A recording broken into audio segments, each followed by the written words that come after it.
স্বামীর যত্ন নিয়েন, স্বামীর জন্য সেজে গুজে থাকিয়েন না, ওকে বাধ্য করিয়েন না নতুন জামা কাপড় কিনে দিতে। আপনার যতটুকু জামা কাপড় আছে ওখান থেকে সবচেয়ে ভালো জামাটা রান্না বান্না শেষে জোহরের নামাজ পড়ে সবচেয়ে ভালো জামাটা পরিয়েন।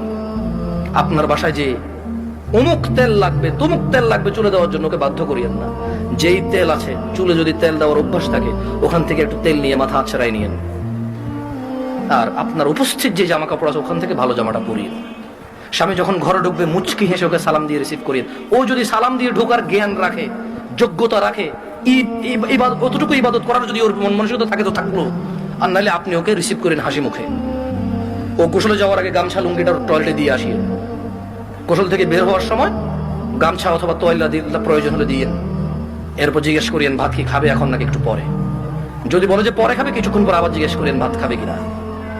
ও যদি পছন্দ করে যে ওর বাবা মা বোন এদের সাথে ভালো আচরণ করা, যদি ও পছন্দ করে আপনার পক্ষ থেকে, আপনি ওর বাবা মা বোন এদের সাথে ভালো আচরণ করিয়েন। ওরা যতই কটু কথা বলুক, আপনি ওর বাবা মা বোনের বিরুদ্ধে ওর কাছে বিচার দিয়েন না, যদি ও পছন্দ না করে বিচার। একটু সহ্য করিয়েন। যখনই আপনাকে বিছানাটাকে যাবেন, কখনো রাগ করে বাপের বাড়ি চলে যাবেন এটা বলবেন না। ও যদি আপনাকে বলে এবার তো অনেকদিন হয়েছে যাও না, 2-1 দিন ঘুরে আসো, সমস্যা নেই, তোমার বাবা মাও তো তোমাকে দেখেন অনেকদিন।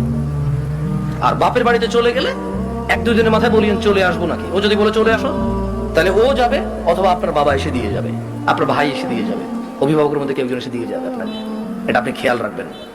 যদিও আপনার প্রতি রাগ করে, আপনি উল্টা রাগ করিয়েন না।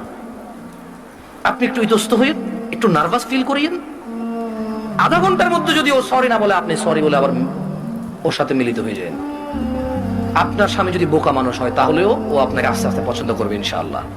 আর যেই স্বামী ভালো,